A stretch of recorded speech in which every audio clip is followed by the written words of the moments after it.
세월호 참사가 일어난 지 2달이 다 돼가고 있습니다. 이준석 선장 등 승객들을 뒤로 하고 나홀로 탈출한 선원들에 대한 재판이 곧 시작이 됩니다. 취재기자와 함께 재판 전망해 보겠습니다. 김철원 기자, 첫 재판이 언제 시작이 됩니까? 네, 세월호 선원들에 대한 재판이 바로 내일 오후 2시 이곳 광주지법에서 열릴 예정입니다. 재판의 첫 절차인 공판 준비 기일이라고 하죠.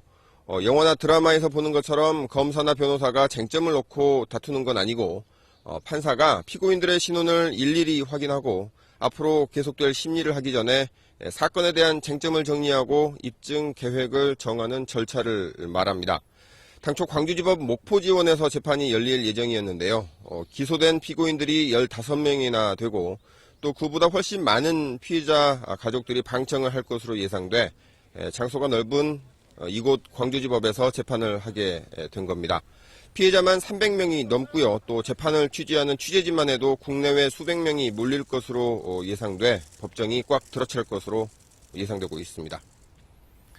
네, 이 국민들에게 엄청난 충격을 준 대참사인 만큼 재판에 관심이 상당히 큽니다. 법원과 검찰도 준비하는데 신경을 많이 쓰고 있다고 들었습니다.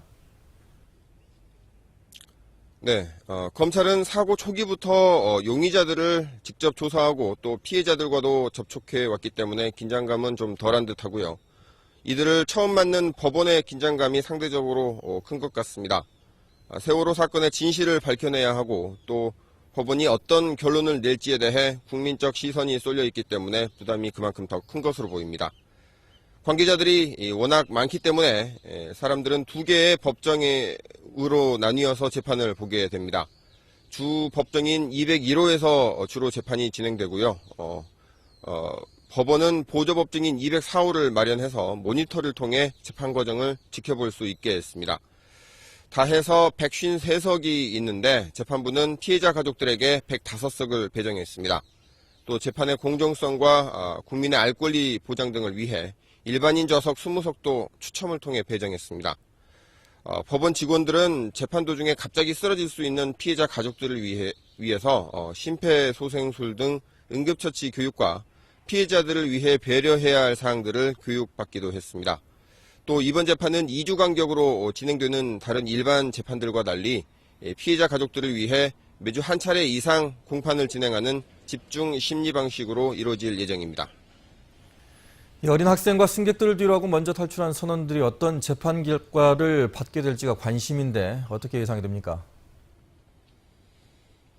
네, 승객들에게는 대기하라고 지시한 뒤 가장 먼저 탈출해 국민들의 공분을 산 이준석 선장과 1등 항해사 등 4명에게는 검찰이 부작위에 의한 살인 혐의를 적용해 기소했습니다.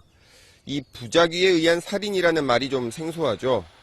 흉기로 사람을 찌르는 것처럼 목적과 의사가 분명한 것을 작위에 의한 살인이라고 한다면 부작위에 의한 살인은 비록 직접 행위는 없었지만 자기의 행위로 인해 피해자가 사망할 수도 있다는 사실을 인식하면서도 방치한 경우를 말합니다. 승객들에게 대기하라는 방송만 내보낸 뒤 아무런 조치를 취하지 않고 있다가 구조정이 도착하니까 옷을 갈아입고 맨 먼저 탈출한 정황들을 종합하면 이 씨 등이 자신들의 부작위로 피해자들이 사망할 수 있다는 사실을 인식 또는 예견했다고 검찰은 보고 있는 겁니다. 특히 승객들을 퇴선시킬 경우에 자신들이 나중에 구조될 것을 염려해서 승객들에게 탈출 지시 등을 하지 않은 점도 이런 혐의를 뒷받침하는 것으로 보고 있습니다. 하지만 이 미필적 고의를 입증하는 게 꽤 까다로운 것으로 알려져 있습니다.